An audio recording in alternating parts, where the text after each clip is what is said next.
Close your eyes for a second and picture this. You wake up tomorrow, reach for your phone, and every trace of your hometown has vanished. No street names, no photo tags, nothing but a blank space where memories once lived. What if history could disappear just as easily? I'm Alex, and you're listening to Sleepy History Chronicles, the place where we drift into the shadows of forgotten empires and vanished wonders. Tonight, we'll follow the faintest echoes of worlds erased, civilizations swallowed by time, technologies so advanced they defy belief, and relics that refuse to fit any timeline. Why did an entire kingdom vanish overnight, with not a single farewell? How did explorers sketch coastlines no ship could ever reach? Who etched impossible symbols into stone long before anyone knew how to write? These aren't myths whispered around campfires. They're chilling gaps in our record. Gaps that dare us to question everything we think we know.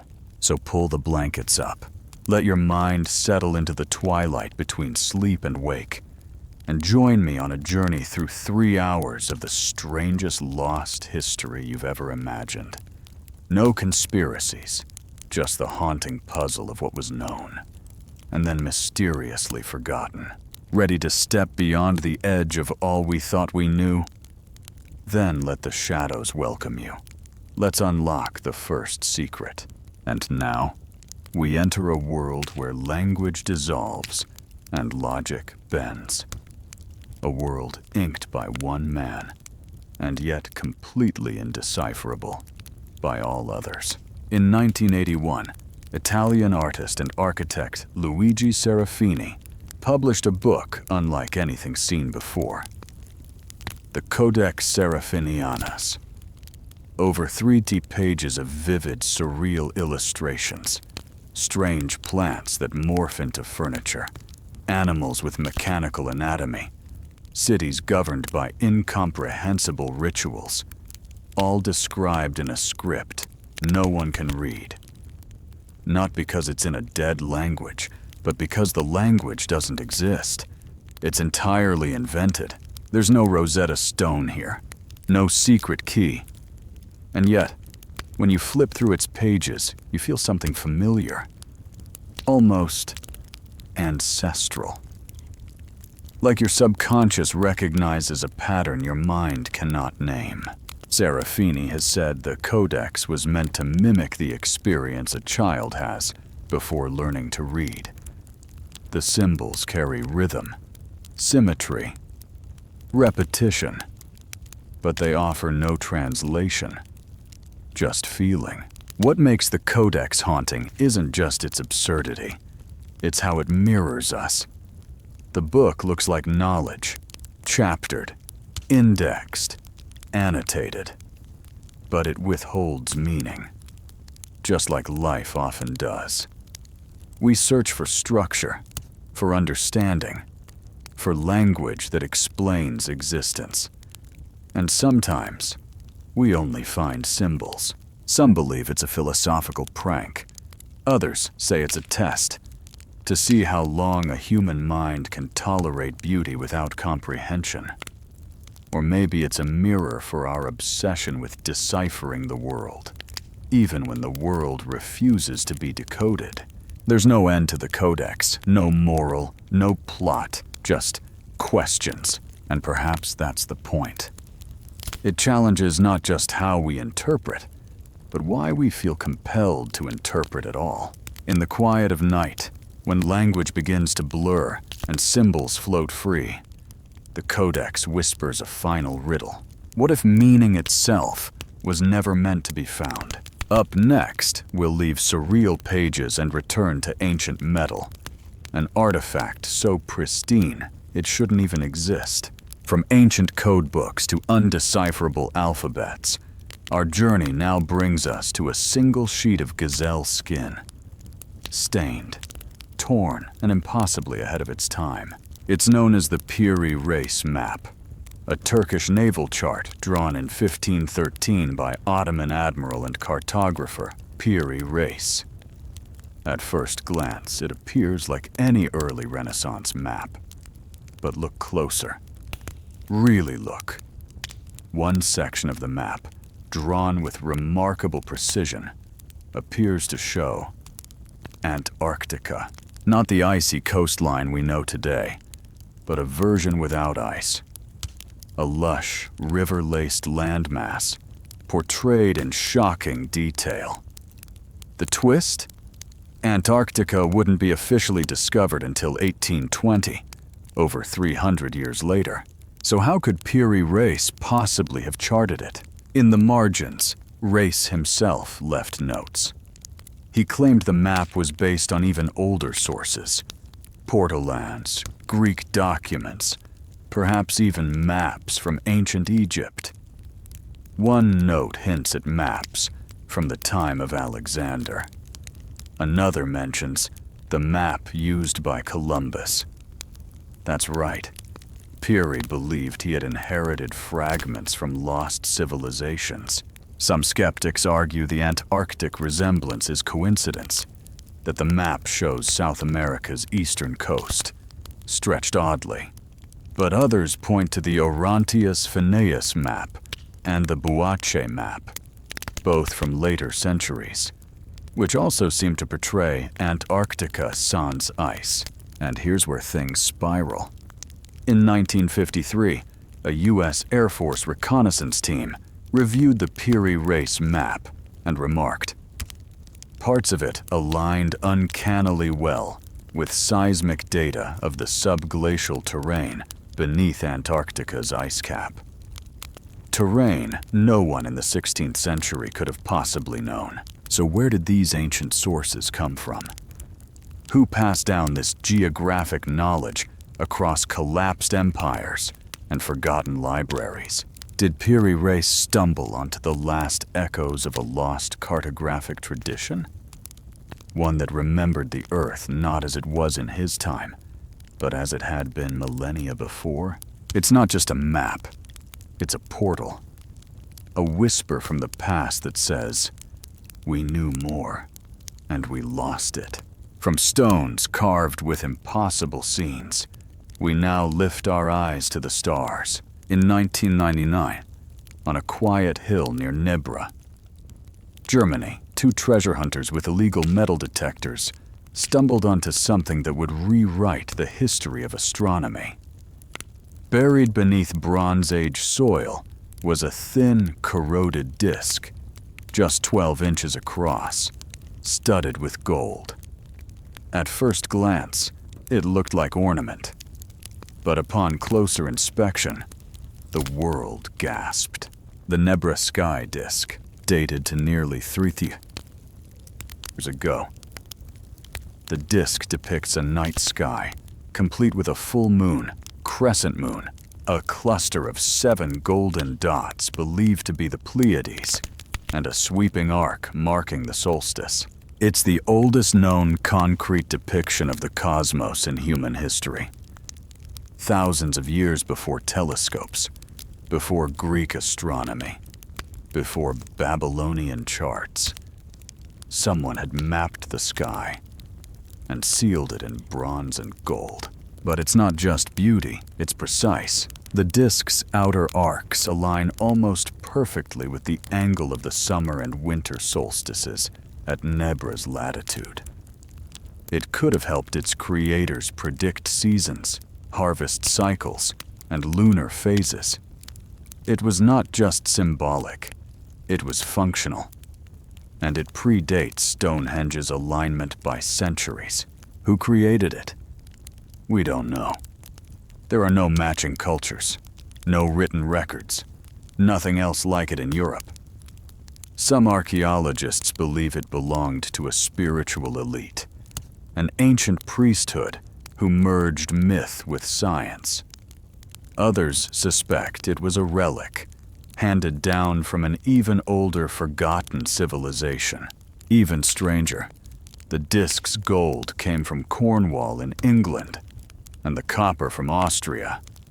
Whoever made it had access to a trade network spanning half a continent, suggesting something far more advanced than we imagined for Bronze Age Europe. But perhaps the most haunting question is, why was it buried? Was it hidden for protection? A sacred object retired with ritual? Or buried in haste, during war or collapse? And here's the most surreal twist. When viewed under starlight, or by the glow of a fire, the gold symbols shimmer like constellations coming to life. It feels less like a tool and more like a message, a memory, a prayer cast into metal, a message meant to last longer than voices, or even civilizations. And maybe it has, because somehow across millennia, through decay, soil, silence, and forgetting, this disk still speaks. It tells us, we once looked up and understood more than we remember. Next, we descend into something just as colossal, but crafted not of sky and stars, but of shadow and silence. What if history isn't just written in books, but carved in stone, buried in sand, and quietly mocking everything we think we know? Deep in the arid deserts of southern Peru, near the sleepy town of Ica, a farmer in the 1960s claimed to have stumbled upon a collection of smooth, dark river stones. But these weren't ordinary rocks. Their surfaces were engraved, etched with images that defy explanation, time, and belief. Dinosaurs, open-heart surgeries, telescopes, advanced flying machines. The carvings depict humans riding pterosaurs, performing organ transplants, observing the stars with optical devices. Some stones even show maps of lost continents and beings with oddly elongated skulls. In total, there are said to be over 15,000 of these Ica stones, although the number varies depending on who you ask and who you trust. The man who popularized them, Dr. Javier Cabrera, a local physician, believed the stones were evidence of an advanced prehistoric civilization, one that coexisted with dinosaurs and possessed a level of scientific understanding millennia ahead of its time. He even claimed the stones were a legacy left by beings not entirely human. Naturally, mainstream archaeologists were skeptical. Many pointed to the local farmers, who admitted to carving some of the stones themselves to sell to tourists. The entire collection was branded a hoax. But here's the problem. Not all stones were fakes. Some were found buried deep in strata, untouched for centuries. Some had weathering patterns inconsistent with modern forgery. Others show techniques difficult to replicate, even with modern tools. So the question remains, if even a few are genuine, who made them? And how? Could there have been a forgotten civilization in South America, far older than the Incas, that documented their knowledge not on paper, but on stone? And if so, were these stones their books, their codices, their final warnings? Skeptics insist it's all fantasy, that humans with dinosaurs are impossible, that no one in the past could have known the structure of human anatomy, or the night sky so precisely. But those who've stood in the dusty back rooms of the Ica Museum, staring into the eyes of men carved beside monstrous lizards, often feel something else. Not certainty, but a chill, a whisper, a question that lingers longer than most. What if just one of those stones, is telling the truth? And what if we've already dismissed our only proof of a forgotten chapter in human history? We leave behind the desert now, but not the mystery. Because next, we venture into snow-covered lands and centuries-old puzzles. a disk of gold and bronze that somehow charts the stars, before we even knew how to name them. From stones carved with ancient impossibilities, we sail west, across the endless Pacific, to a land as remote as it is mysterious. Easter Island, or, as its original inhabitants called it, Rapa Nui, known for its iconic Moai statues, those solemn-faced giants gazing eternally over grassy plains. The island hides another, even more perplexing mystery. One that's not carved in volcanic rock, but inscribed in delicate glyphs on slender wooden tablets. This is the mystery of Rongorongo, first discovered by Westerners in the 19th century. Rongorongo is a written language, or perhaps proto-writing system, that has never been conclusively deciphered. It consists of stylized glyphs, birds, fish, human figures, plants, celestial bodies, arrayed in rows and columns, written in an unusual boustrophedon style, meaning the lines alternate direction, like an ox plowing a field. But here's the strangest part. Rongorongo appears to have no known ancestor. It doesn't resemble any other, and Easter Island is one of the most isolated places on Earth. So the question becomes, where did this writing come from? Some scholars argue that Rongorongo developed spontaneously, perhaps as a sacred or ceremonial script. Others suggest it was inspired by early Spanish writing glimpsed during first contact, but the timing doesn't quite fit, and the level of sophistication is baffling, because the glyphs aren't just symbols. They show patterns of grammar, structure, and repetition that hint at true language. Could it be that Rapa Nui once possessed a literate priesthood, a class of scribes who passed sacred knowledge through wood, fire, and breath? If so, what happened to that knowledge? Today, fewer than 30 authentic Rongorongo tablets remain.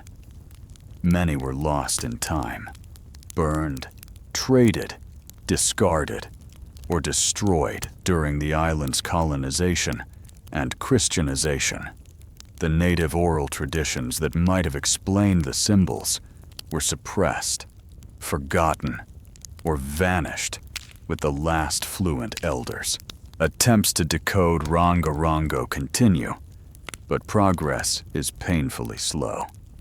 With no Rosetta Stone, no bilingual text, and a language that may have died out centuries ago, every line is a puzzle, a whisper from a culture silenced.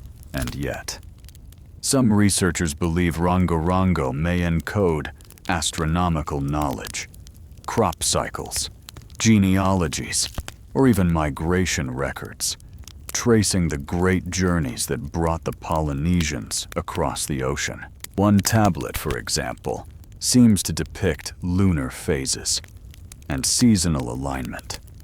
Another shows repetitive bird-human figures, possibly related to the Tangata Manu, or Birdman cult once central to the island's religion. If these interpretations are correct, then Rongorongo isn't just writing. It's memory, cultural identity, a library carved in wood. But for now, it's a library we cannot read, and so the mystery endures. A script with no voice, a story in exile. Could it be that the key to decoding Rongorongo lies not in symbols, but in rhythm, song, and ritual? Did the Rapa Nui chant their words, dance their language, encode meaning in motion? Or did they inherit this system from a people we've never met? Traces of a civilization swallowed by time? The answers may sleep beneath moss, under roots, or inside stories no one lives to tell. And yet, they might be closer than we think. Because next, we shift from isolated islands to burning cities, from wooden tablets to war, faith, and blood. What happens when belief becomes blade? Let's turn to a chapter written in fire and fanaticism. The Albigensian Crusade. From whispering glyphs on a forgotten island, we now shift to fire, steel, and silence. This is not the tale of a lost city or an undeciphered code. This is the erasure of belief, of people, and of memory. A crusade not against pagans, but against fellow Christians. The Albigensian Crusade, 1209, southern France, Languedoc, a region bathed in sunshine and song, home to troubadours, open discourse, and a unique spiritual sect, the Cathars. To the church in Rome, the Cathars were heretics.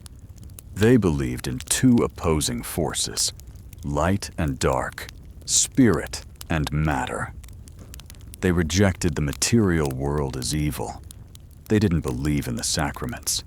They didn't need priests or cathedrals or popes. In a time when the church's power defined life and death, this wasn't just dangerous, it was unforgivable. So in 1208, Pope Innocent III called for a crusade, not to the Holy Land, but into the heart of France. An army of knights, nobles, and opportunists marched south, not for salvation, but for land, plunder, and the favor of God. Their mission was simple: wipe the Cathars out, completely. The first target was Béziers. When asked how to tell the heretics from the faithful, the papal legate reportedly said, "Kill them all. God will know his own." And so they did. Men, women, children, slaughtered indiscriminately. The city burned. The screams echoed. It was only the beginning. For nearly 2 decades, the crusade tore through the region. Cities were sacked. Castles fell. Entire families were wiped from existence.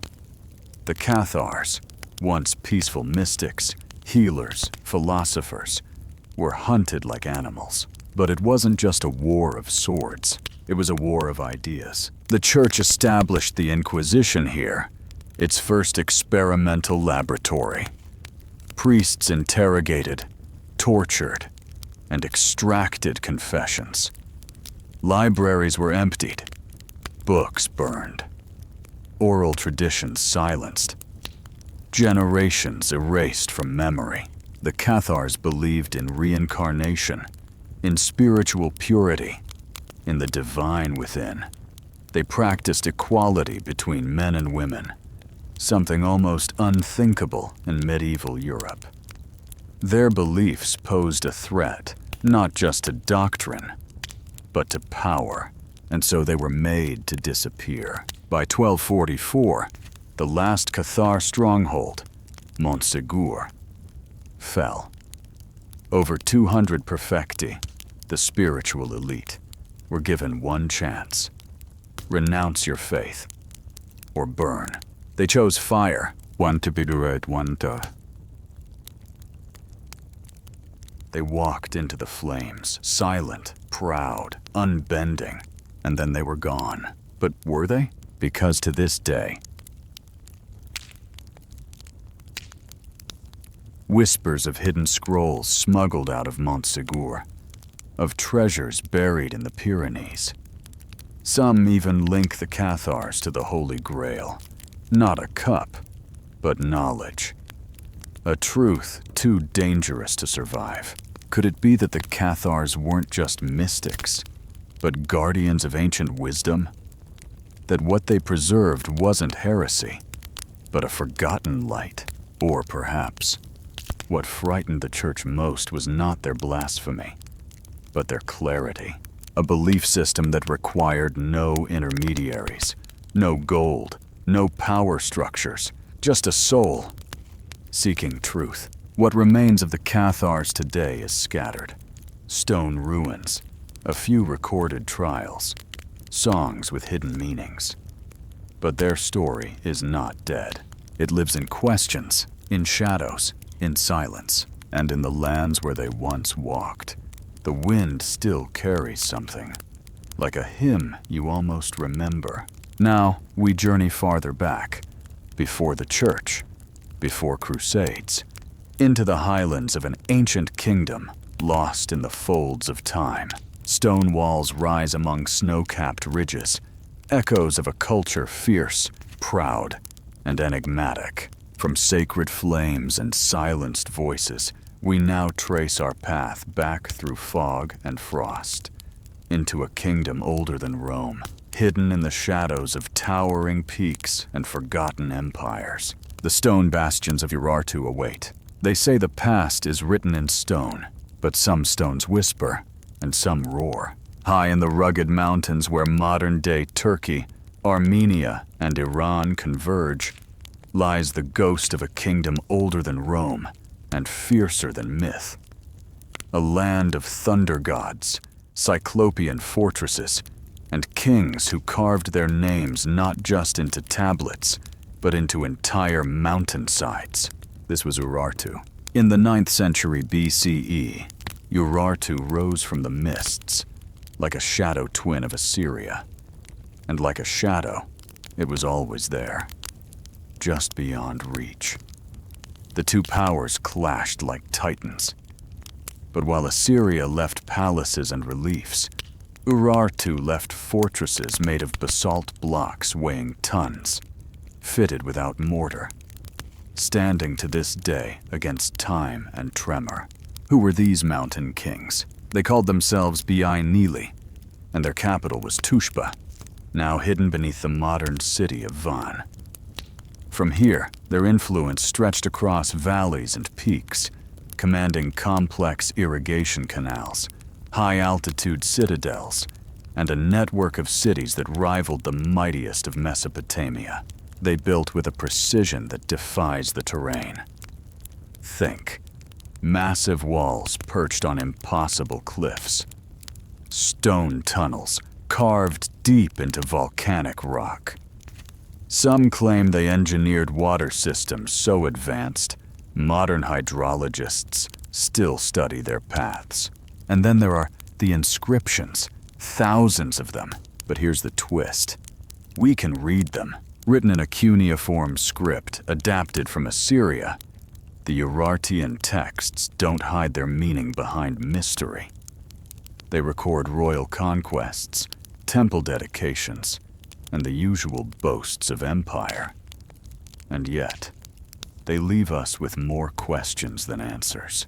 Because while we can translate the words, we still don't fully understand the people. What did they believe? Why did they fade? And perhaps most haunting of all, why does their legacy feel deliberately erased? When Assyria finally crushed Urartu, their cities didn't just fall. They were buried, forgotten. Unlike Babylon or Nineveh, no one spoke their name for centuries. Even their language, once carved in glory, vanished. And yet, their architecture endured. Stone doesn't lie. Travelers across the centuries have stumbled upon colossal walls jutting from remote valleys. Shepherds camp in ancient towers. Children play beside temples built for gods no one remembers. Locals speak of ruins that hum at night, and carvings that glow in moonlight. Some fringe researchers suggest that Urartu may have preserved even older knowledge, perhaps handed down from civilizations lost before history began. Others link their sky cults to star alignments found in megalithic sites across Eurasia. Is it coincidence or inheritance? And what of Lake Van, their sacred heart? Within its icy depths, divers have reported vast submerged ruins, structures that no one has explained, nor dared excavate. Could this hidden kingdom have secrets not just above ground, but beneath the waters? The deeper we look, the more Urartu seems not like a missing chapter, but an entirely lost book, one filled with echoes of defiance. Boyanpor cut short before it could be heard. We now leave behind the frost-bitten citadels, and weathered stones of a forgotten mountain kingdom, and step into a chamber shrouded in candlelight, where a single book rests, massive, ominous, bound in mystery. The Codex Gigas awaits. There are books, and then there's the Codex Gigas, a leather-bound manuscript the size of a man's torso, weighing nearly 90 pounds and stretching over 600 pages. At its heart lies a chilling centerpiece, a full-page portrait of the devil himself. They call it the Devil's Bible, but that title barely scratches the surface of its enigma. The Codex was created in the early 13th century, likely within the walls of a small Benedictine monastery in Bohemia. That monastery, isolated, impoverished, modest, somehow produced the largest surviving medieval manuscript in existence. Scholars believe it was the work of a single scribe, and that is perhaps the most haunting detail of all. Within its pages lies a strange blend of theology, science, folklore, and magic. The Latin Vulgate Bible is there, of course, but so are herbal remedies, medical instructions, incantations, exorcisms, and even a calendar of saints. It reads like a universe unto itself, a compendium of sacred and profane knowledge, unified not by doctrine, but by obsession. And every single page bears the same handwriting, the same rhythm, the same precise stroke, without pause or correction. No smudges, no edits, as if it had been written in a trance or under pressure beyond human. Legend says a monk, sentenced to death for breaking his vows, begged for redemption. He swore to produce a book in one night that would glorify the monastery forever. When he realized the task was impossible, he made a pact with the devil. The devil accepted, and somewhere before dawn, the book was done. It's just a legend, of course, but forensic analysis does confirm that the script never varies. No signs of aging, fatigue, or stylistic change. It seems to have been written in a single stretch, by one hand. And then there's that image, page 290. The devil, red face, green claws, crowned with horns, crouched against a black background, alone. The image is uncaptioned, unaccompanied by text. It interrupts the flow of the book like a gasp in a church, and it begs the question, why include it? Why, in the middle of Scripture, would a scribe devote an entire page to the Prince of Darkness without explanation? Theories swirl. Some say the Codex was a grimoire in disguise. Others believe it was meant to symbolize the duality of good and evil, healing alongside damnation. Some researchers think the book was meant to be a symbolic universe, capturing all knowledge available to man, spiritual, scientific, and forbidden. Even today, no one agrees on its true purpose. Over the centuries, the Codex passed through wars, fires, and monasteries. It was taken by Swedish forces during the 30 Years' War and is now kept in the National Library of Sweden, protected behind climate-controlled glass. Scholars pore over its text. Historians marvel at its structure. Occultists whisper about its power. And the devil still waits, watching from page 290.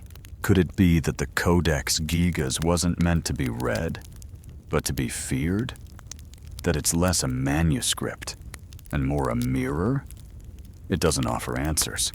It dares you to ask better questions. Who wrote it truly? And under what influence? Why such precision? Why such silence? Perhaps it's not the content that haunts us, but the act of its creation. The idea that one mind, driven by faith, desperation, or something darker, could pour itself into parchment so completely that the result still unsettles us 800 years later. It is a monument, a mystery, and a memory we can't quite place, yet can't forget. And now, we move from ancient parchment to a far more chaotic scene. From the quiet pages of a manuscript to cobblestones echoing with music, madness, and motion. What happens when entire cities fall under a spell of rhythm they can't control? Up next, the dancing plague of 1518. In the blistering summer of 1518, in the streets of Strasbourg, a woman stepped into the sun and started to dance. Alone at first, with no music, no rhythm, no reason. She twirled and staggered for hours, then days.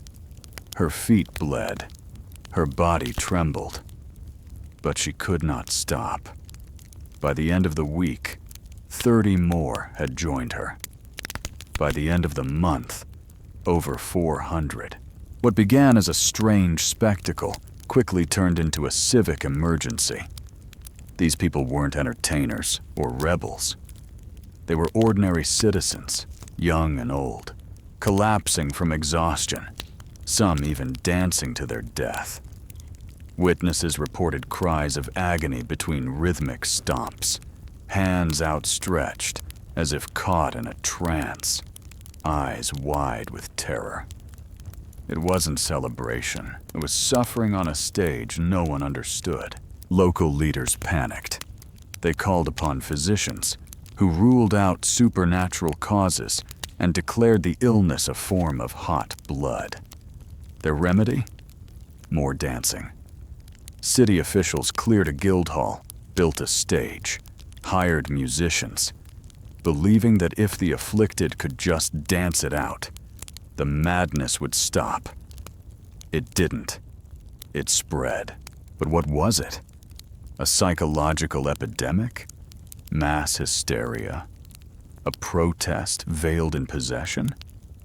One theory blames ergot, a toxic mold that grows on rye, known to cause hallucinations and muscle spasms.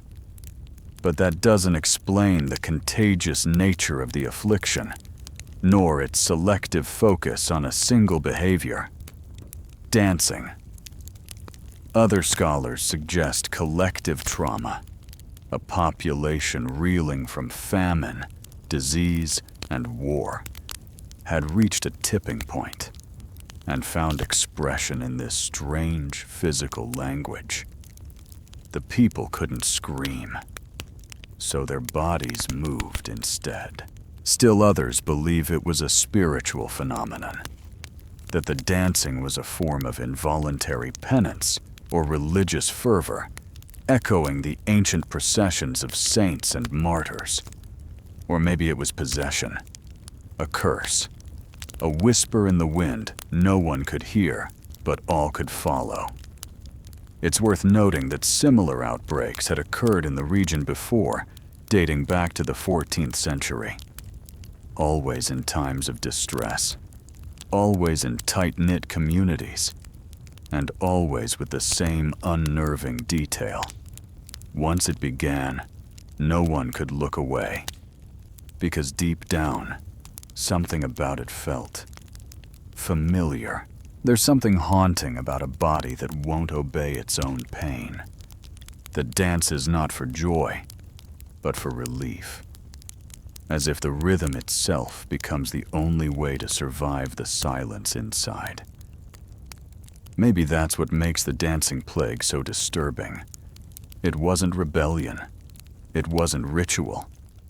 It was a surrender to something ancient and unnamed. We live in an age of data, diagnosis, and doubt. And yet, we still don't know what happened on those cobblestone streets more than 500 years ago. We only know it happened again and again until history simply looked away. But the question remains, if the body remembers what the mind forgets, then what story were these dancers telling? And as we leave behind the cobblestone echoes of Strasbourg, we descend into yet another shadowed chapter, this time not of bodies, but of time itself. A year that vanished from the sky and scorched the earth. A moment when the sun forgot to shine, and history nearly unraveled. Coming up next, the catastrophic year 530. They say it was the worst year to be alive. Not because of war, not because of a plague, but because the sun simply vanished. In the year 536 CE, across vast swaths of Europe, Asia, and the Middle East, the skies darkened. Daylight dimmed to a ghostly twilight. Crops failed. Temperatures dropped. Snow fell in summer. People looked to the heavens and saw only dread staring back. For 18 months, the world was wrapped in a veil, cold, gray, and merciless. Contemporary historians wrote of a sun that gave no shadow at noon, of years without harvest, and of a silence that stretched from the Mediterranean to China. In Constantinople, records speak of starvation and riots. In Ireland, annals record failure of bread. In China, summer frosts and failed rice crops led to mass migrations and desperation. Entire kingdoms trembled, not under the weight of armies, but under an invisible hand cast from the sky. But what caused it? For centuries, no one knew. Then, modern science unearthed an answer buried in ice. Core samples from Greenland and Antarctica revealed a massive spike in atmospheric sulfate. Evidence of a colossal volcanic eruption, possibly in Iceland or North America. The blast likely ejected millions of tons of ash into the stratosphere, forming a sun-blocking cloud that turned the sky opaque and Earth frigid. And that was just the beginning. What followed was a cascade of calamities. The 540s brought bubonic plague to Byzantium, killing up to half its population. Economies collapsed. Cities were abandoned. Some believe this one eruption pushed the world into what we now call the Dark Ages. A single moment, frozen in ash, that broke the back of empires. But could it have been more than a volcano? Some fringe theorists suggest a comet exploding overhead, or a cosmic dust veil from deep space. Others point to multiple eruptions, volcanoes firing in sequence across hemispheres, creating a planetary blackout. And yet, despite all our sensors, all our satellites, the truth still lies in murky layers of silt and soot.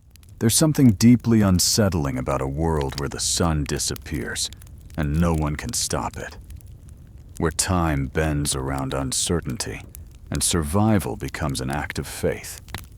Imagine waking every morning to the color of dusk, unsure if the light will ever return.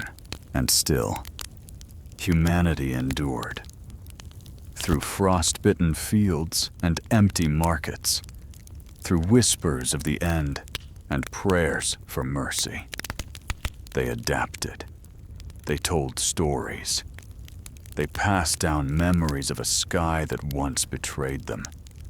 Memories that still echo in ancient manuscripts, and perhaps in our bones. And now, from a world starved of sunlight, we shift to a shadow of another kind.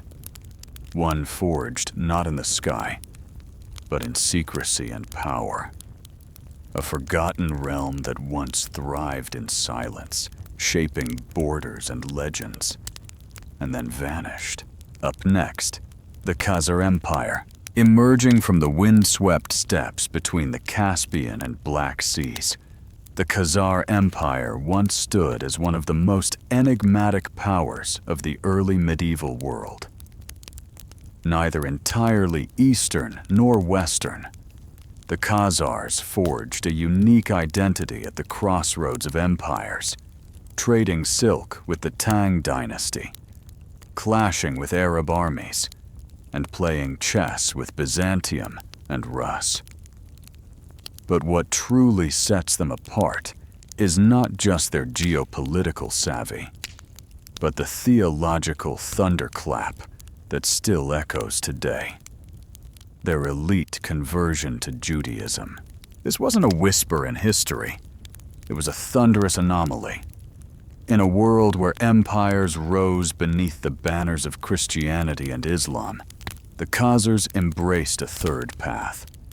And with it, they built a multi-faith empire, where Muslim merchants, Christian emissaries, and Jewish scribes shared the same cities, marketplaces, and sometimes even courtrooms. Could this have been one of the earliest experiments in religious tolerance? Or was it a strategic masterstroke, a way to maintain autonomy between two clashing giants? The historical sources, Byzantine, Arab, and Hebrew, each tell a slightly different version of the story. Some praising the Khazars as wise rulers, others painting them as dangerous heretics.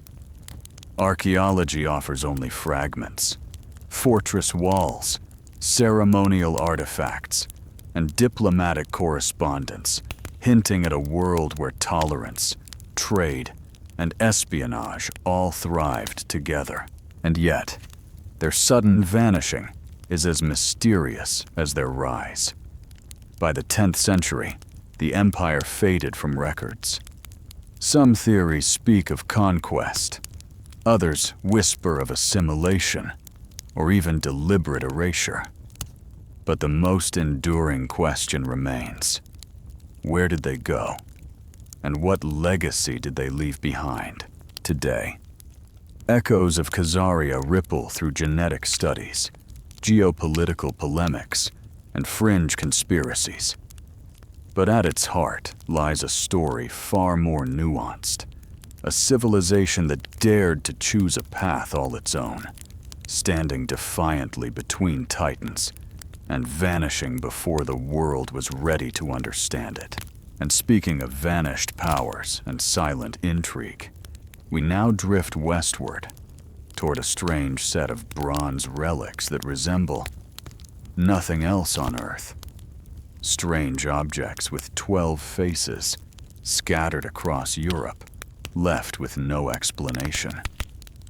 Up next, the Children's Crusade. From skies darkened by ash and centuries shaped by ice, we now descend into a more haunting tale. One not carved in stone or buried beneath ruins, but whispered through centuries of sorrow and innocence lost. Welcome to one of the strangest, most debated, and deeply tragic episodes in medieval history. The Children's Crusade. In the year 1212, while kings fought and knights bled for distant Jerusalem, a very different kind of crusade stirred across Europe, not led by generals, but by children. Yes, children. Thousands of them. Some say 30,000, maybe more. They came from France and Germany, Italy, and beyond. They carried crosses instead of swords. They sang hymns instead of war cries. And they believed deeply, wholeheartedly, that they could march to the Holy Land and reclaim it, not through force, but through faith. The story begins with a boy named Stephen, a shepherd from Cloyes, France. According to Chronicles, Stephen claimed to have received a letter directly from Jesus Christ, commanding him to lead a crusade. Around the same time, another boy in Germany named Nicholas allegedly preached a similar mission. What followed was a movement no adult truly understood. Masses of children, some as young as 6 or 7, left their homes. No armor, no provisions, just blind belief and the hope that the Mediterranean Sea would part before them, like the Red Sea for Moses. And for a time, the world stood still. Townspeople watched in awe, some even in terror, as these processions of singing, starving children passed through cities. Some were mocked, others welcomed. A few were joined by idealistic adults, poor pilgrims, and beggars who saw this not just as a holy mission, but perhaps a miracle in the making. But what happened next is where hope twisted into horror. Historical records diverge. Some say the children reached Marseille and expected the sea to split. When it didn't, many lost faith. Others claim 2 unscrupulous merchants offered them passage to the Holy Land, only to sell hundreds of them into slavery in North Africa. Another version tells of ships wrecked in storms, entire contingents drowned beneath crashing waves. In Germany, Nicholas's group tried crossing the Alps. Many died from cold, exhaustion, or starvation. Of the thousands who set out, only a handful, if any, ever returned. So, was it real or was it legend? Modern scholars still debate it. Some argue the children may have actually been landless peasants, the word pueri meaning the poor, rather than literal children. Others think chroniclers later exaggerated the tale to underscore the dangers of religious extremism, or to paint a parable of lost innocence. But whether metaphor or memory, one thing is clear. This was no ordinary march. It was a movement powered by the raw, unfiltered hope of the young. A belief so pure it defied common sense. A tragedy so vast it blurred the lines between faith and folly. Today, the Children's Crusade stands as a reminder, not of conquest, but of conviction. It asks us how far belief can carry us, and how far is too far. And now, from faith-driven footsteps, we turn toward shadows of another kind. A kingdom born in silence and exile, yet once powerful enough to shape the politics of empires and the roots of modern legend. Coming up, the Roman Dodecahedrons scattered across the former boundaries of the Roman Empire. France, Belgium, Germany, Hungary, and as far west as Britain. Over 100 small bronze objects have been uncovered, all of them oddly uniform, each one with 12 sides, each side a perfect pentagon. Circular holes pierce each face, no two quite the same in diameter. At each vertex, a small spherical knob, like punctuation. Their name? The Roman Dodecahedrons. What makes them haunting isn't just their shape, it's the silence around them. No Roman writer ever mentions them. No sculptor brags of having made them. No inventory, no manual, no mural. We have coins, letters, and graffiti from ancient Rome. But of these, nothing. They simply appear, buried in ruins, tucked in graves, found in fields. Mute, mysterious. Were they tools, religious objects, toys, weapons, measuring devices. Each theory invites more questions than answers. Some researchers believe they were used by craftsmen to determine optimal sowing dates based on the position of sunlight through the holes. Others think they were military instruments, possibly range-finding tools for catapults or distance measurement. One hypothesis claims they were used to size Roman candles or even knit gloves. Yes, gloves. That last theory gained attention because wool strands were found inside one of the objects. But even then, it's a guess. There's no knitting manual that mentions them. No inscription saying, "For mittens, insert here." The function remains speculative at best. And then come the esoteric ideas that they were astronomical calculators, ancient VR lenses, devices to encode messages or signal across the battlefield using patterns of light. Some fringe theorists even claim they were linked to ancient knowledge lost in the burning of the Library of Alexandria, or remnants of a civilization before Rome altogether. A society that understood geometry, symmetry, and resonance beyond our grasp. But here's the truth. The deeper we look, the less we know. One of the strangest things? No two are identical. The size, the diameter of holes, the thickness of the bronze, all subtly different. As if each one had a custom purpose, or was meant for a particular hand. They don't appear in temples. They don't show up in marketplaces. They're usually found in graves or buried at rural sites, places where no one expected to find treasure. And yet, there they are, dozens of them. Archaeologists have tried replicating them to test their balance, their optics, their alignment with stars. Some alignments have been found, but always inconsistent. Nothing definitive, nothing repeatable.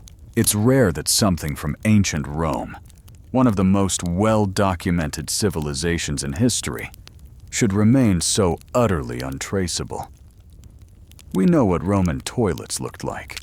We've read bills of sale for oxen and love poems etched into brick. But these? They remain outside the record. Intentionally, some suggest they were passed in secret, that they belonged to a hidden order. Not quite military, not quite religious. Maybe a network of elite engineers or astronomers, using knowledge kept from the general public. Or maybe they were ceremonial, handed down in rites we'll never reconstruct. Maybe they weren't meant to be understood, not by us. And yet, there's something universal about them. They feel modern. You could put one on a museum shelf beside 3D printed art or mathematical sculptures, and no one would blink. They seem like they belong to now. Maybe that's why they haunt us, because they blur the lines between what we think we know and what we never will. Between Rome the Empire and Rome the Enigma. They sit in museum glass cases, unlabeled, underlit, and people pause longer than they expect. They tilt their heads. They stare, not because they recognize them, but because they don't. And somehow, that makes them feel familiar, like a puzzle we've forgotten how to ask. The Roman Dodecahedrons aren't just relics. They're questions cast in bronze. And from their perfect symmetry and silent riddles, we now move into something far more chaotic and heartbreaking. An empire-wide amnesia, not of one object, but of generations. People, names, cultures, entire chapters of human history. Wiped. Coming up, the Great Forgetting.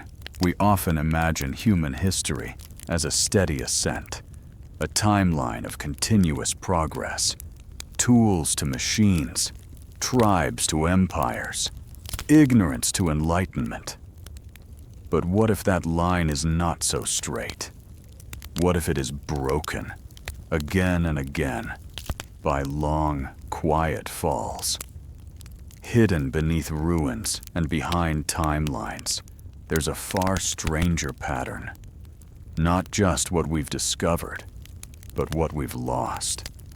What we knew once and somehow forgot. This is not a single moment, but a recurring event. A pulse in the rhythm of civilization. What some scholars have come to call the Great Forgetting. Across the scattered remains of ancient cities, something unsettling becomes clear. Sophisticated engineering, precise astronomical alignments, advanced water management, all achieved in eras long before the tools we think necessary. Places like Çatalhöyük in Turkey, dating back over 9,000 years, show people living in tightly packed multi-story homes entered through the roof, their walls painted with complex murals, their dead buried beneath floors in patterns too deliberate to be accidental. Yet no writing, no known knowledge trail follows. The city flourished, then disappeared. What they knew, how they measured time, tracked seasons, remembered, was lost, as if someone tore pages out of history before anyone could read them. And it's not an isolated case.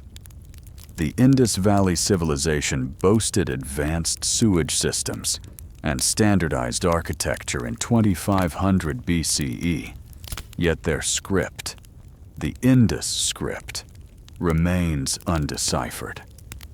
Their buildings suggest order. Their tools show mastery. But when the civilization collapsed, its understanding vanished almost instantly.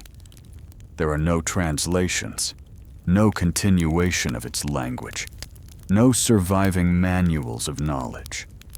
One generation knew how to read the stars. The next couldn't read at all. Sometimes the forgetting is abrupt, like a fire burning down a library. Other times, it's slower, less a disaster, more a silence. The Antikythera mechanism, a 2nd century BCE Greek device pulled from a shipwreck, could model planetary motion with mechanical gears, what many consider the first analog computer. But after its creation, we find no trace of similar technology for over 1,000 years. Did the device exist in isolation? Or was it the last relic of a deeper tradition, one that quietly faded as empires shifted and priorities changed? The reasons vary, but the pattern persists. Wars destroy cities, floods drown knowledge, regimes rise and burn the past. Sometimes it's nature, sometimes it's conquest, sometimes it's just neglect. Knowledge, once held in fragile hands, oral traditions, memory, personal skill, can vanish in a single disrupted lifetime. And sometimes, it's not just accidental. Some knowledge is forgotten on purpose. The Library of Alexandria wasn't just lost. It was erased in waves, political shifts, religious purges, imperial paranoia. When power changes hands, memory becomes dangerous. Books are burned, maps are redrawn, truth is edited, not because it was wrong, but because it was inconvenient. The Mayan codices, vast volumes of astronomical and historical insight, were torched by missionaries who could not read them, but feared what they might contain. And then there's a subtler cause: specialization. In our drive toward progress, knowledge becomes siloed. Only priests understand the stars. Only scribes write the laws. Only engineers build the aqueducts. So when the priests are overthrown, the scribes forgotten, or the engineers no longer needed, their expertise dies with them. Without redundancy, knowledge becomes brittle. Even myths whisper of this cycle. Many cultures speak of earlier ages, worlds before ours, where humans once knew more, lived differently, closer to something sacred or powerful, only to fall into forgetfulness. Are these stories just metaphor, or are they dim echoes of truths we've buried too deep to remember? Petroglyphs on ancient stones resemble star charts. Megaliths align with solstices, and scattered oral histories speak of times before the sun, or floods that wiped clean the memory of whole peoples. We may dismiss these as legends, but perhaps they are not warnings of what might happen, but remnants of what already did. So what drives this cycle? Why do we not just lose cities and empires, but the very knowledge that built them? Some point to natural disasters, volcanic winters, solar storms, shifting climates that reset entire societies. Others believe it's human nature. We hoard knowledge in systems we think will last forever, forgetting that no library is fireproof, no empire eternal. And perhaps most haunting, what if the knowledge we've lost isn't just about tools and calendars? What if it was ways of thinking, ways of relating to the world, philosophies and insights into consciousness, the cosmos, the self, ideas that could reshape how we live even now? In the rhythm of time, progress and forgetting are dance partners. We climb, we shine, and then we stumble, sometimes into darkness so deep we forget we ever had light. The great forgetting is not a tragedy of the past. It is a danger of the present.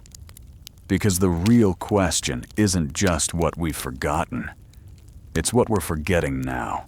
In the hushed corridors of time, we often imagine history as an unbroken tapestry of mighty names and grand events, but woven into its edges are threads silently severed. In those frayed borders lie the erased women of history, figures of influence and genius, whose voices were muted by scribes wielding chisels or quills in patriarchal pursuit of a simpler story. Their absence is as deliberate as it is tragic. Take Enheduanna, 4,300 years ago, the world's first named author, a high priestess who shaped Sumerian religion with hymns of devotion and statecraft, yet her name vanished from the clay tablets she inscribed, rediscovered only in fragments millennia later. Or consider Hatshepsut, crowned pharaoh of Egypt around 1473 BCE, whose reign ushered in architectural marvels and prosperous trade. After her death, priests under Thutmose III systematically chiseled her image from temple walls and forged her legacy into obscurity, as if an emperorly ambition could only belong to a man. We leap across centuries to Hypatia of Alexandria, a philosopher, mathematician, and astronomer whose lectures drew students from every corner of the Mediterranean. In 415 CE, she became a scapegoat in a bitter power struggle between church and state. A mob of zealous devotees dragged her from her carriage, flayed her flesh with pottery shards, and burned her books alongside her body. Alexandria's libraries had already been ravaged by war and neglect. Hypatia's murder was the final excision of a worldview that placed reason above dogma. Her brilliant mind survives now only in the conjectures of later scholars who piece together her commentaries on conic sections and her fierce defense of intellectual freedom. Fast forward to 690 CE in Imperial China, where Wu Zetian seized the throne as the Tang dynasty's sole female emperor. She promoted meritocracy over aristocratic bloodlines, elevated poets, women among them, and patronized Buddhist monasteries that provided social welfare. Yet after her death, court historians recopied annals to cast her rule as aberrant, a cautionary tale of feminine overreach. Portraits were recarved to resemble gnarled old men. Edicts she authored were attributed to phantom advisors. Wu Zetian's policies laid groundwork for China's golden age, but her fingerprints on history were artfully scrubbed. Move into medieval Europe and meet Hildegard of Bingen, a Benedictine abbess whose illuminated visions birthed scientific treatises on natural medicine, compositions hailed as miracles of harmony, and mystical poetry that bridged languages. In the male-dominated ecclesiastical hierarchy, she stood her ground, writing directly to popes and emperors. But after her death in 1179, many of her works were misattributed or lost. Nuns recopying manuscripts often omitted her name or conflated her prophecies with anonymous scribes. Only in the 20th century did musicologists resurrect her soaring chants from dusty codices, revealing a composer whose vision outstripped her era. Why did these women vanish from the script? The answers lie partly in the mechanics of memory. Names inscribed on stone were chiseled away. Texts in fragile scrolls decayed or were repurposed. Oral traditions eroded with every generation that passed.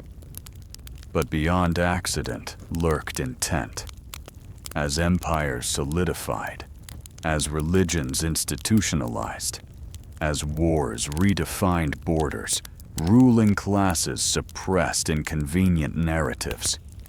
Women's stories fractured the myth of singular male authority. They undercut the comfortable hierarchy of conqueror poets and warrior kings.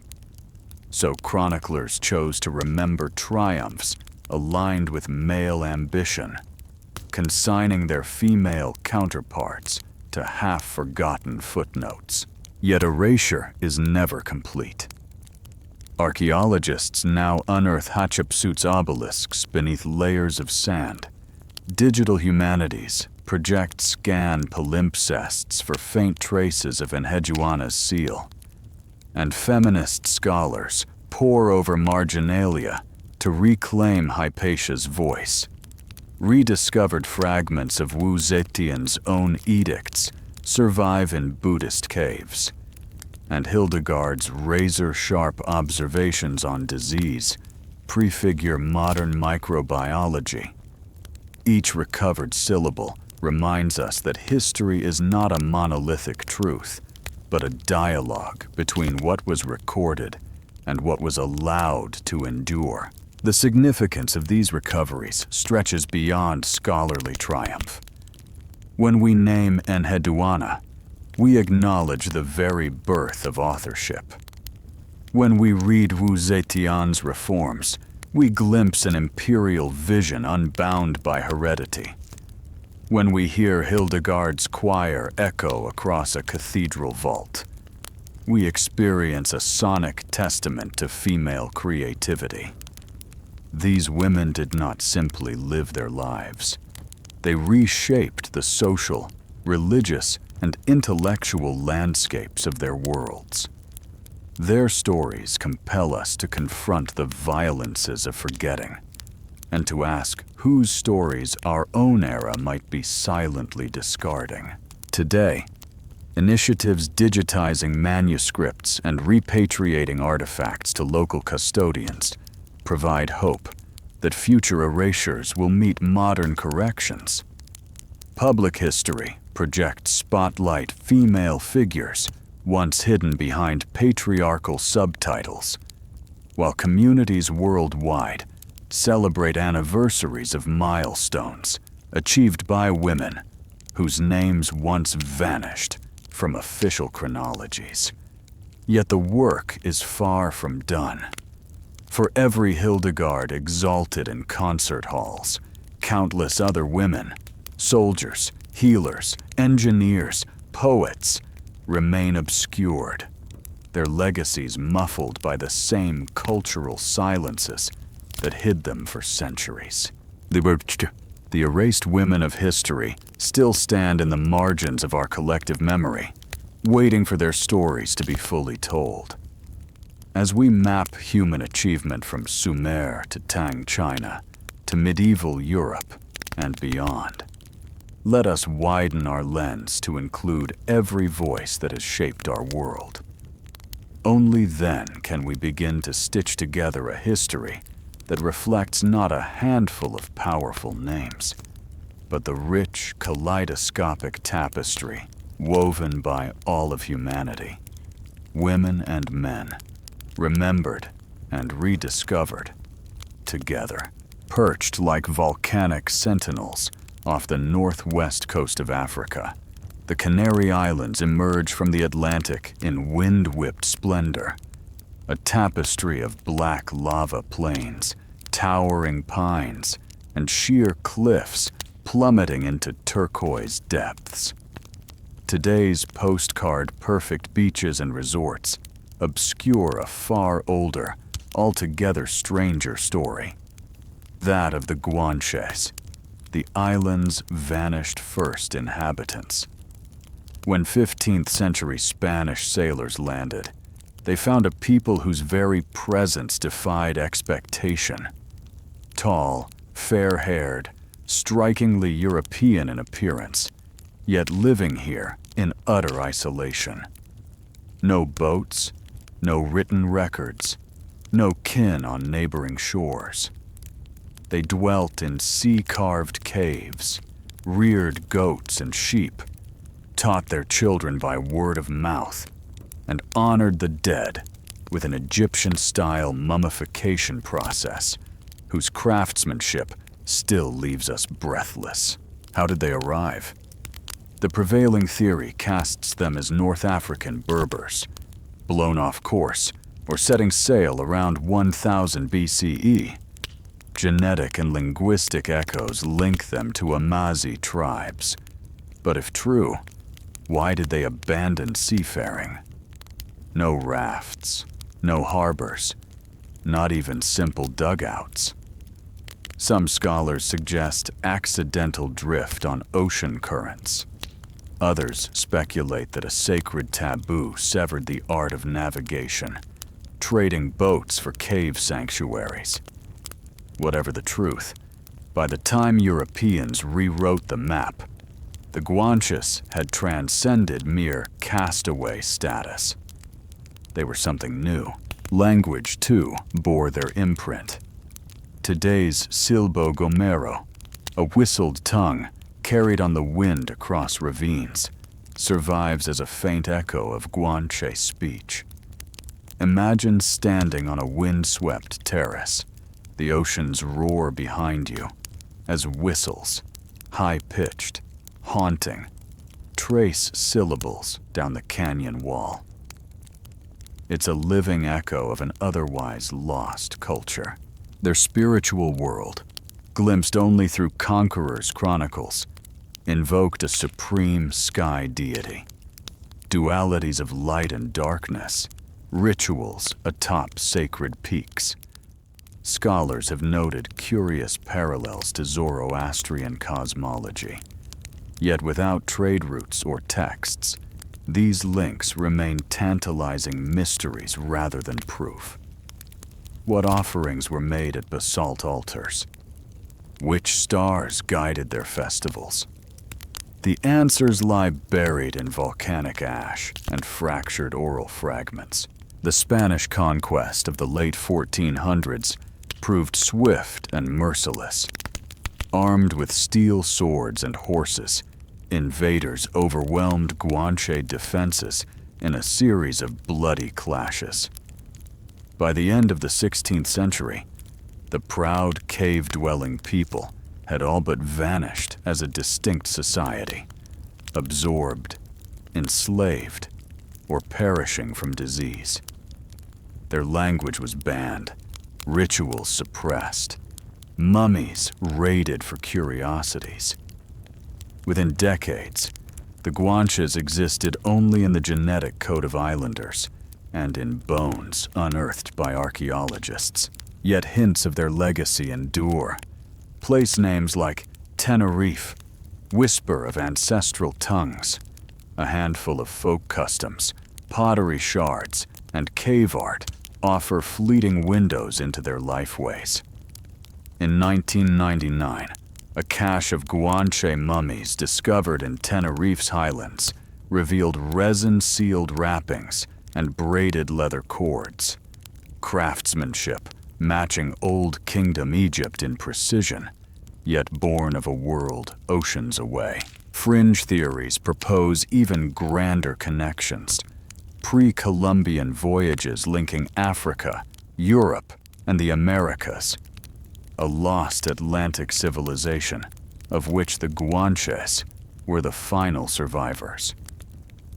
No solid evidence yet supports these bold claims, but the very persistence of the speculation speaks to the Guanches' evocative power. They embody the lure of a civilization that should have thrived on the currents of trade, but instead opted for mountain caves and whispering winds. Who were the Guanches, really? Island stewards or castaways turned islanders? Pioneers stranded by fate, or keepers of an unrecorded tradition? Their islands still hum with their absence. The lava fields, the silent caves, the echoing whistles of Silbo Gomero. Somewhere beneath that volcanic rock lies a story waiting for its full voice to be heard. Imagine the eastern edge of the Nile Delta, where the river's silty fingers fan out into green promise before surrendering to the desert. Here, on lands kept fertile by annual floods, rose Avaris, a city unlike any Egypt had ever known. It was not carved by pharaohs, but built by wanderers. Semitic farmers who drifted down the Levantine trade routes, Canaanite craftsmen seeking new markets, and traders drawn by the Delta's bounty. No carved victory, stele, marked its founding. Instead, its growth was inscribed in the mortar of mud brick homes, the first scratch of foreign pottery and native clay, and the rumble of chariot wheels echoing along sun-baked streets. At Avaris, culture wasn't imposed from above. It blossomed from below. Walk its markets at dawn, and you'd hear Egyptian temple hymns mingling with Semitic invocations. See Canaanite-style amphorae piled beside jars bearing hieroglyphic labels, and smell smoke from hearths burning Levantine incense alongside traditional Nile papyrus torches. Here, Bronze Age smiths experimented with new alloys, importing copper ingots from Sinai and tin from Anatolia, all hammered into tools stamped with dual scripts, a sign of craftsmen literate in more tongues than most scribes at Thebes.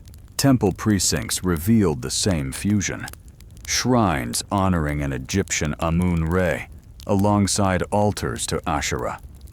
priestly robes woven with hybrid iconography, bilingual stelae inscribed in hieroglyphs on one face, early alphabetic signs on the other, carts brimming with the eastern hoofbeats of newly arrived horses, gifts from Asiatic chieftains, rattled past farmhouses cultivating wheat and barley under the watchful gaze of Nile birds, relics of both ecosystems. In Avaris, every sunrise brought fresh alliances, marriages between Egyptian landowners and Levantine merchants, shared irrigation schemes negotiated by village councils and foreign elders, graffiti in 2 scripts daubed together on mud brick walls. And yet, amid that vitality, Avaris always carried a quiet tension. It was both home and outsider, an experiment in coexistence that thrived precisely because it refused purity. When the Theban dynasty in southern Egypt looked north, Avaris embodied everything they distrusted, a hub of foreign influence, a place where power flowed through many veins. So when armies advanced, they did more than conquer ground. They sought to wipe away memory. Siege engines battered walls that once bore welcome signs in 2 languages. Priests fled or were slain. Altars went unlit. And when Pharaoh Ahmose and his successors claimed victory, they ordered every trace of Avaris erased, its name chiseled off monuments, its records expunged from temple archives, its tombs left unmarked. For 3,000 years, Avaris lingered only in the gaps, anonymously referenced as the foreign land in official chronicles, its terraces plowed under by farmers, oblivious to the layers beneath their plowshares.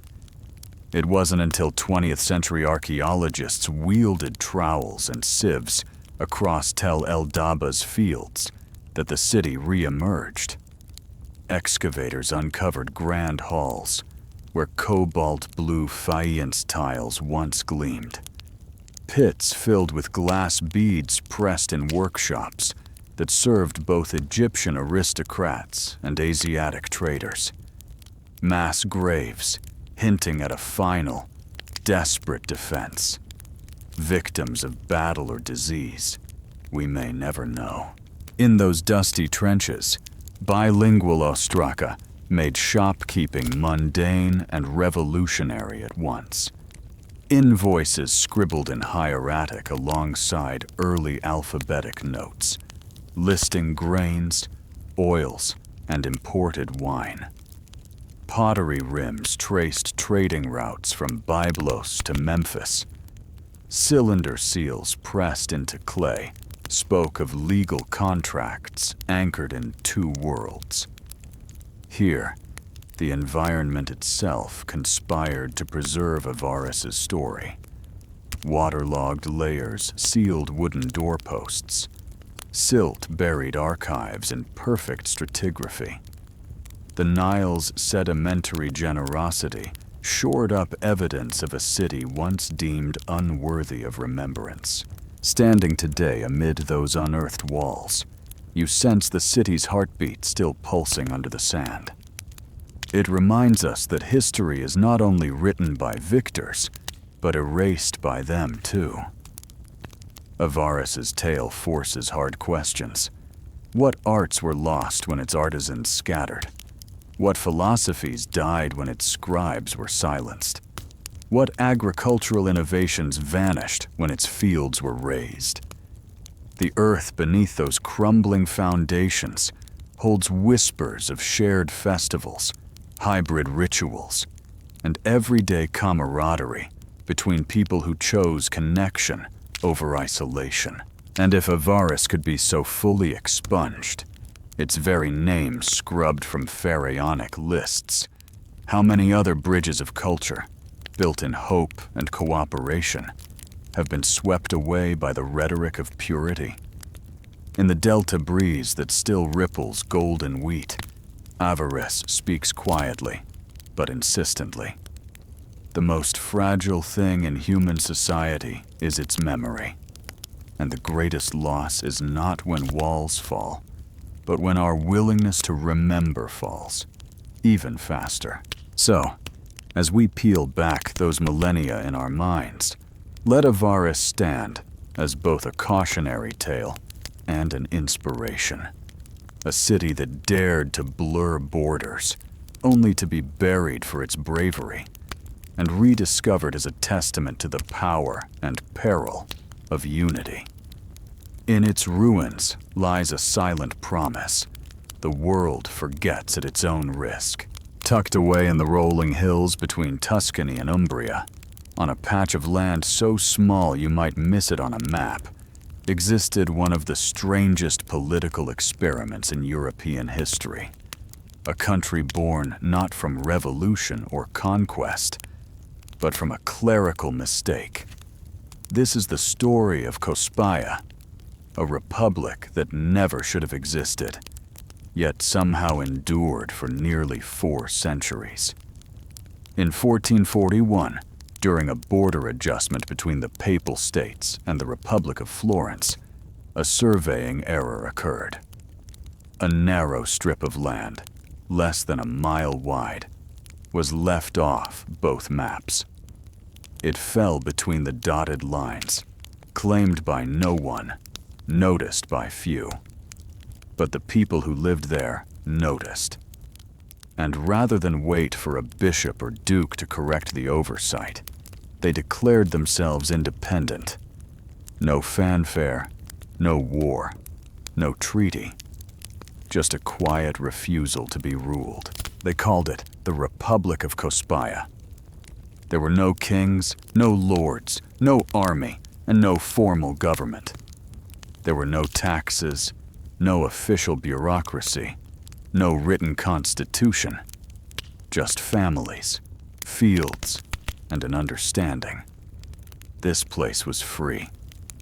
Its motto, carved into local memory, was simple: Perpetua et firma libertas. Perpetual and firm liberty. It sounds idealistic, even utopian. But for the people of Cospaia, it was simply life. They farmed their land, traded with nearby villages, and governed themselves by custom rather than decree. Over time, Cospaia became something of an oddity in Renaissance Italy. While cities like Florence, Venice, and Rome pulsed with politics, intrigue, and bloody succession wars, Cospaia simply kept going, untouched, unnoticed, and entirely unbothered. One reason for its surprising longevity was its embrace of a new and controversial crop: tobacco. While the Papal States and other nearby powers outlawed its cultivation, Cospaia welcomed it. Tobacco thrived in the region's mild climate, and soon, this little republic became one of Italy's few suppliers. Merchants came to trade, smugglers came to skirt restrictions, and the local economy blossomed. The weed paid well and funded freedom. But it wasn't just trade that kept Cospaia alive. It was humility. The Republic had no imperial ambitions, no desire to expand or dominate. It asked for no alliances, raised no flags beyond its hills. Its people never sought to spread their independence, only to protect it. And for centuries, that modesty was their greatest defense. Neighboring powers saw Cospaia not as a threat, but as an amusing anomaly. And in a world obsessed with power, the lack of ambition might have been the cleverest form of resistance. Of course, no micronation can stay forgotten forever. As Italy moved toward unification in the 19th century, borders tightened, and maps grew less forgiving. In 1826, after 385 years of independence, Cospaya's run came to a peaceful end. There was no invasion, no rebellion, no siege. Just a quiet agreement.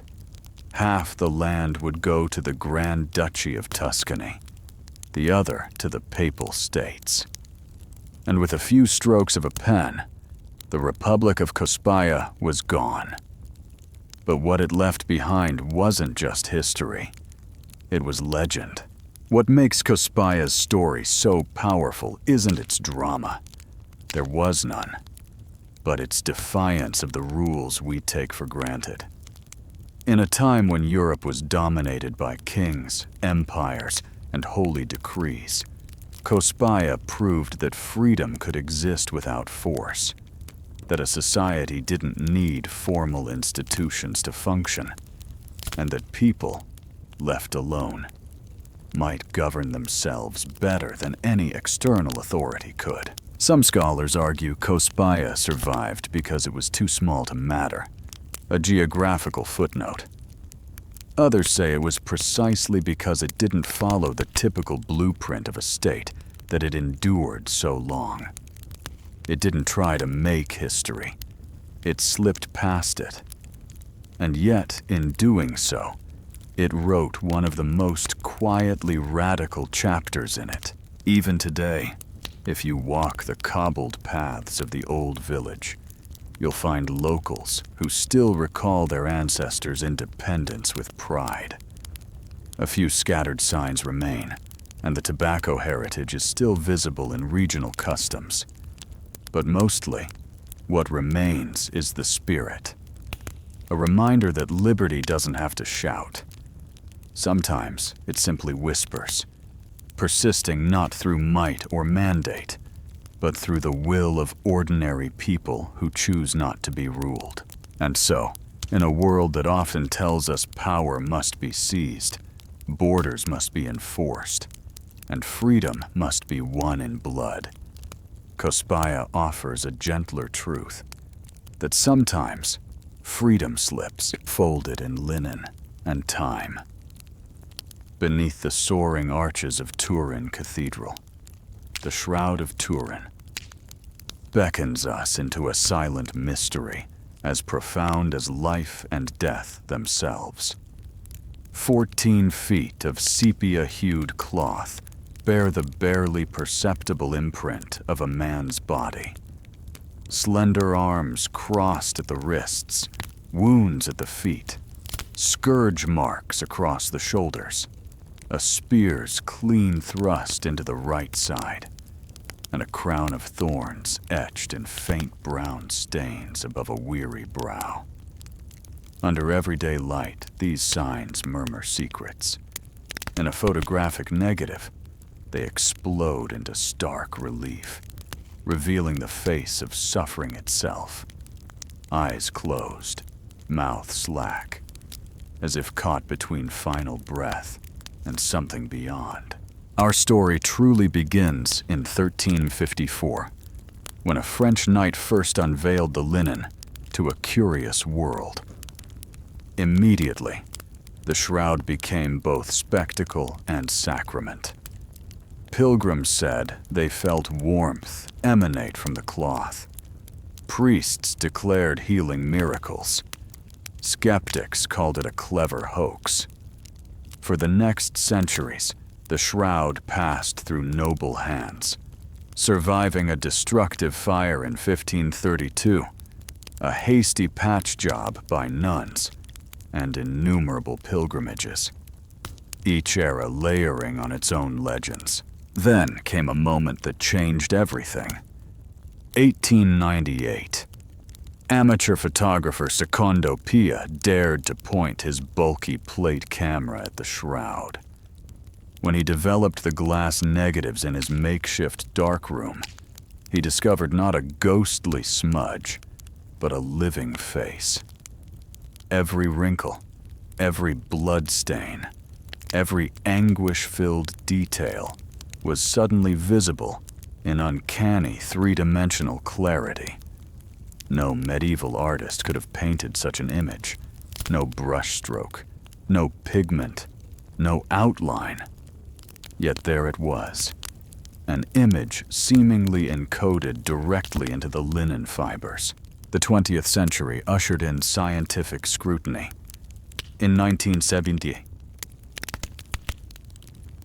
a multidisciplinary team scanned the shroud with ultraviolet fluorescence, infrared spectroscopy, and X-ray radiography, confirming there was no paint, no dye, no media, only discoloration on the tiniest surface fibrils.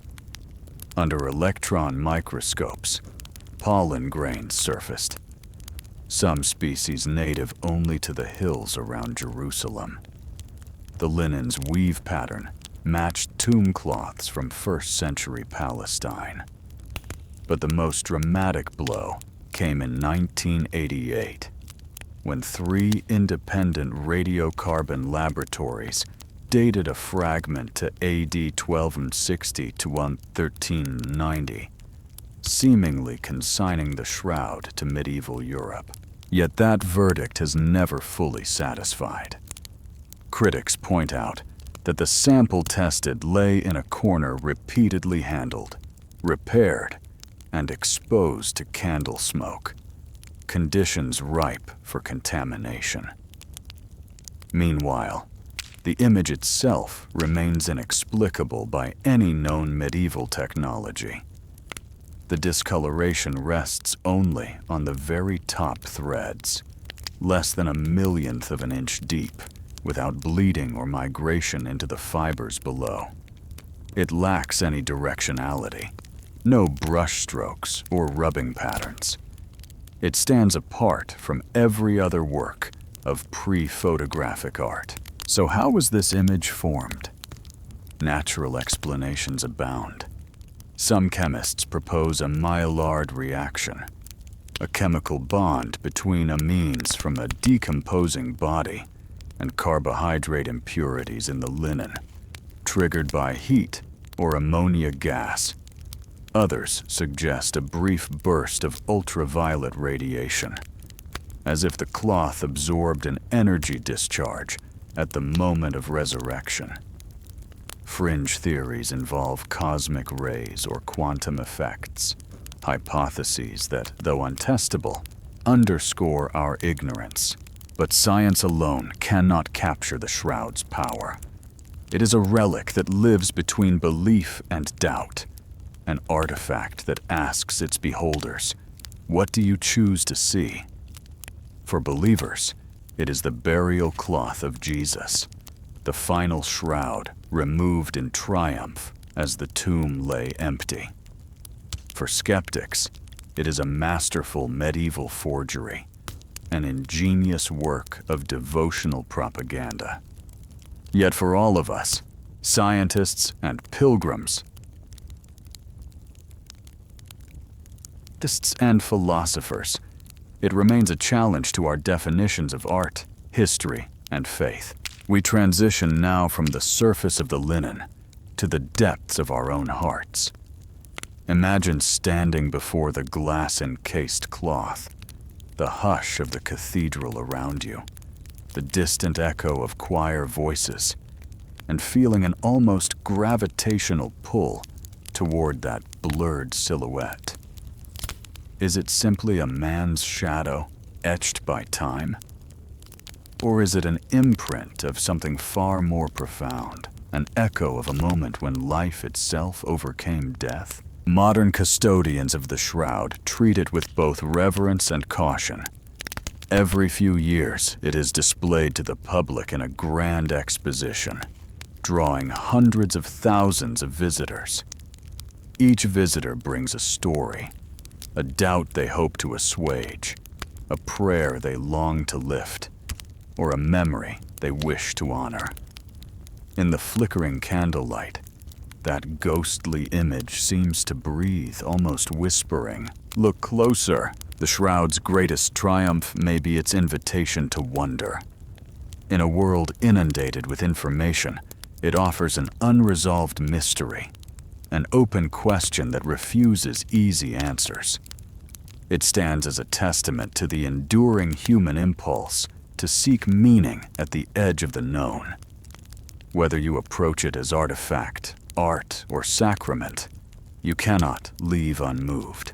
And so, as we fold our own stories into its folds, we recognize that the Shroud of Turin is more than linen and legend. It is a doorway into history, into science, into faith, and ultimately into ourselves. Its faded stains remind us that the past never truly dies, but waits patiently for each of us to peer into its shadows and decide what we believe. Folded into stone older than life itself, the Klerksdorp spheres first emerged in South Africa's gold-rich Klerksdorp fields like misplaced machine parts. At first glance, they resemble industrial bearings, small, metallic gray orbs and shallow disks, each precisely 1 to 3 inches across. But peer more closely, and you'll spot razor-straight grooves circling their equators, and faint seams hinting at two halves fused together. How could random mineral currents produce such flawless symmetry? That question echoes through every facet of their mystery. Geologists label them concretions, mineral nodules that grow when water saturated with dissolved minerals cements grains around a central bit of debris over millions of years. In many sedimentary basins, concretions yield odd shapes, ellipses, spools, even flattened disks. But none match the Klerksdorp sphere's precision. Typical concretions bear pitted textures or irregular fractures. These orbs sport glass-smooth surfaces and grooves so uniform they rival factory machining. If Earth's heat, pressure, and chemistry alone shaped them, it did so with an artistry we barely comprehend. But the true puzzle lies in their context. Embedded in pyrophyllite seams dated to 3 billion years ago, an age when multicellular life barely existed. No tool-wielding creature walked that ancient world, just microbial mats in shallow seas. Yet here stand objects whose very form speaks of intentional craft. A perfect sphere demands equal forces from every angle. A routine task for a lathe, but inconceivable for random sediment compaction. This temporal mismatch forces us to reconsider how we define natural and designed. When geology reaches its limit, speculation awakens. Could these spheres be fossilized eggs from an unknown prebiotic process, kernels of early life? Some researchers whisper of a vanished pre-human civilization, masters of stoneworking whose legacy lies buried. Others venture farther. Alien data capsules dropped on a nascent Earth, their purpose lost as continents drifted. None of these notions carries conclusive proof. No inscriptions, no workshops, no artifacts accompany the spheres. Yet the orbs themselves beg us to imagine. Hold one in your palm. Feel its cool weight, its seamless perfection. Picture the eons it witnessed. Supercontinents forming and fracturing. Ice ages advancing. Mass extinction sweeping the globe, all while it remained hidden. These spheres ask us to cultivate humility. They remind us that Earth's archived chapters extend far beyond human memory, and that our planet still guards riddles older than our earliest myths. To stir the imagination further, Consider reports of spheres that spin ever so subtly when placed on glass shelves in climate-controlled museum displays. Some curators claim they rotate on their own axis.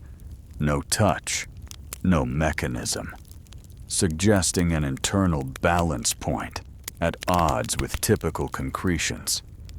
Others note that spheres found near conventional rock layers sometimes rest side by side with artifacts, as if someone once placed them there deliberately. Whether anecdote or fact, these tales fuel the orb's uncanny presence. The emotional pull of the Klerksdorp spheres lies in that tension between wonder and doubt. They straddle the boundary of science and speculation, urging us to ask, do we cling to comfortable explanations or open ourselves to broader possibilities? Their modest size belies their power. Tiny stones that challenge the grandest narratives of Earth's history. In closing, the Klerksdorp spheres stand as silent provocateurs. They defy neat categorization, refusing to be dismissed as mere accidents of geology or accepted as incontrovertible evidence of lost intelligence. Instead, they invite each of us to become explorers of rock, of time, and of belief. As long as these orbs remain unexplained, they will continue to spin their ancient story in our imaginations, urging us to look deeper, question more boldly, and embrace the mystery still buried beneath our feet. Folded into the warrior graves of Northern Europe lies a blade whose legend still cuts through centuries, the Ulfbert sword. At first glance, it appears a typical Viking weapon, a straight, double-edged steel blade perhaps 3 feet long. Yet along its shallow fuller is inscribed in crisp Latin letters, flanked by crosses, the powerful name Ulfberg T+. This simple trademark becomes extraordinary when your metallurgist's eye detects steel of unheard-of purity. Most swords from the 9th to 11th centuries were forged from bloomery iron, riddled with slag and prone to bending or shattering in battle. Ulfbert blades, by contrast, exhibit a high-carbon crucible steel with uniform grain structure and minimal impurities, qualities not seen in Europe again until the Industrial Revolution. Under the microscope, their cross-sections glow like modern tool steel, razor-sharp and shock-resistant, a testimony to a metallurgical art seemingly centuries ahead of its time. If unmatched steel marks the Ulfbert's genius, its origin only deepens the mystery. One prevailing theory tracks the secret eastward along Viking-era trade routes. From furnaces in Central Asia, territories now within Iran, Turkmenistan, and Uzbekistan, craftsmen perfected crucible steel by melting iron and charcoal together in sealed ceramic pots at blistering temperatures. Traders, known more for merchant ships than pillaging, carried either raw ingots or finished blades westward along the Silk Road and through river networks into the Frankish lands. There, local smiths may have reworked, sharpened, and proudly stamped the name Ulfbert as the mark of ultimate quality. Yet as fame grew, so did imitation. Archaeologists have unearthed dozens of swords bearing near-identical inscriptions. VLFBERH, Ulfber, and even Ulfra, carved into inferior iron, missing the crucible steel's luster and strength. These knockoffs, with pitted surfaces and uneven carbon, betray desperate forgers eager to cash in on the Ulfbear reputation.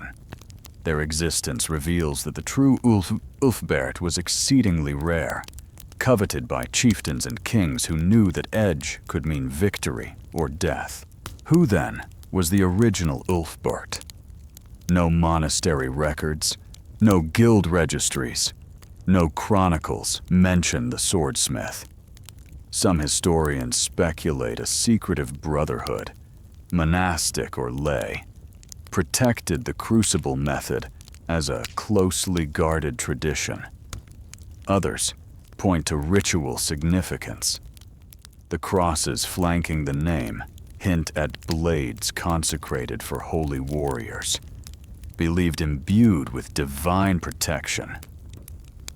In a world where faith and steel intertwined, the Ulfbert sword may have served as both weapon and talisman.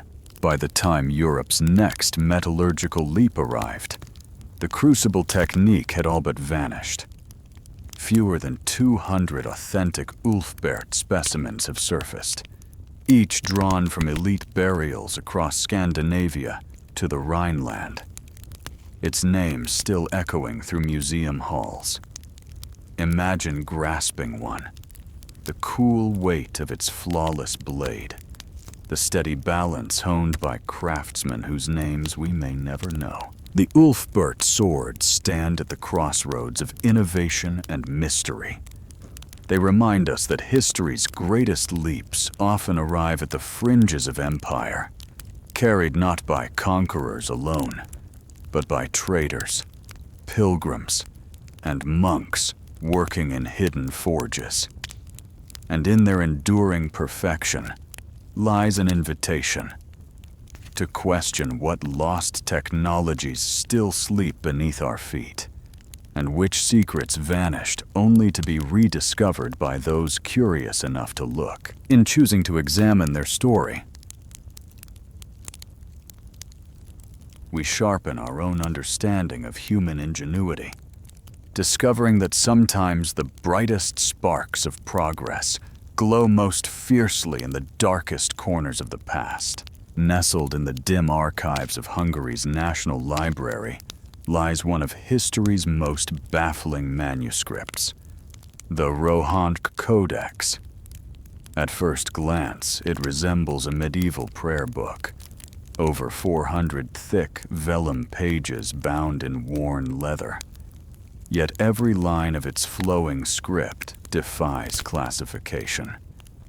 The letters curve and loop in endless variety, arranged not in familiar Latin or Cyrillic, but in an alphabet wholly unknown. Marginal illustrations depict scenes both sacred and profane. Armored knights jousting beneath crescent moons, robed figures raising chalices, mythical beasts locked in combat. Scholars have pondered its origins for 2 centuries. Some proposed 16th century Hungarian forgers. Others pointed to a Coptic or early Slavic encryption. Radiocarbon dating confirms a 15th or early 16th century creation, but nothing in contemporary records mentions such a volume. No monastery inventories, no royal ledgers, no clerical correspondence refer to its pages.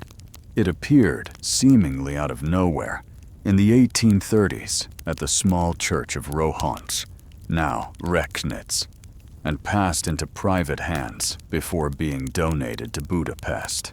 What makes the Rohans Codex astonishing is its internal consistency. The script repeats patterns like a living language. Certain character clusters recur as often as common words, suggesting an underlying grammar. Illustrations align with thematic shifts. Images of crosses and altars accompany pages dense with one set of symbols, while hunting scenes match a different set. It hints at a coherent narrative, perhaps a lost gospel, a secret history, or an encoded theological treatise. But without a Rosetta Stone, every attempt at decipherment spins into paradox. When conventional philology exhausts its tools, speculation takes over. Some believe the Codex encodes the ancient Magyar language in a cipher to evade Ottoman censors. Others suggest it's a compendium of Gnostic lore, hidden from church orthodoxy. Fringe theories even propose it's a hoax designed by an 18th century adventurer who reveled in puzzles. Yet none can fully explain the flawless integration of text, image, and theme. Hold a page in your mind's eye. The aged parchment absorbs your gaze, each symbol carved with a steady hand, each vignette painted with vivid color. You feel the weight of silence between lines, the unspoken words that beg translation. The Codex's greatest power is its invitation to wonder. It embodies the thrill of the unreadable, a reminder that even in an age of instant information, mysteries endure. More than a curiosity, the Rohan's Codex stands as a testament to human ingenuity and to the limits of our knowledge. It challenges us to look beyond familiar alphabets and histories, to imagine voices lost to time. And as long as its script remains unbroken, it beckons scholars and dreamers alike to crack its code and discover what truths lie hidden within its boundless loops. Buried beneath the olive groves of southern Crete, the Ica Disk remains history's most beguiling cipher. This unassuming clay disk, barely 6 inches across, is stamped on both sides with 241 distinct symbols spiraling toward its center. Human figures, animals, tools, plants, and abstract shapes each bear their own seal, hinting at a Bronze Age movable type system long before Gutenberg. Discovered in 1908 by Luigi Pernier at the ruins of Phaistos and radiocarbon dated to around 1700 BCE, the disk stands alone. No matching tablets, no bilingual captions, no later copies survive to unlock its meaning. Repeated clusters of symbols suggest grammatical patterns. Comb-like icons recur with the regularity of verbs. Bird forms blink in and out like divine names, and shifts in imagery mark the spiral's thematic turns, perhaps invoking sea deities, listing offerings, or charting the agricultural year. Scholars have proposed everything from ritual hymns to mnemonic teaching aids, from coded royal decrees hidden from invaders to a palace log of everyday Minoan life. Yet every hypothesis founders on a void of context. Imagine the ancient artisan's hand pressing each seal by torchlight, chanting sacred words in the hush of a temple courtyard. The wet clay then hardened into silent permanence. Feel its cool weight in your palm as you hear ghostly echoes of Minoan chants. Sense the solemn responsibility passed from priest to priest. The disk invites you to bridge millennia, to reconstruct a vanished worldview with nothing but intuition and method. This artifact's power lies in its singularity. It reminds us that language can vanish without trace, and that a single object can embody an entire civilization's faith and knowledge. Each undeciphered symbol is a door left ajar, urging us to peer inside. As long as its script remains unread, the Phaistos disk hovers on the threshold between what we know and the vast unknown, daring us to keep asking, keep probing and embrace the mystery inscribed in Earth's silent memory. Deep in the quiet gardens of Shugborough Hall lies a carved enigma. The Shepherd's Monument bears 3 Poussin-inspired shepherds, pointing to an inscription so simple it becomes baffling. DOUOSVAVVIM, 10 letters, 2 perfect O's at the center. No punctuation or clues, just that cryptic sequence carved into marble. Its discovery in the mid-18th century by Thomas Anson, a traveled gentleman with a taste for classical art and hidden meanings, planted a riddle that has haunted code breakers, historians, and conspiracy theorists for over 250 years. Some see Rosicrucian secrets encoded in the letters.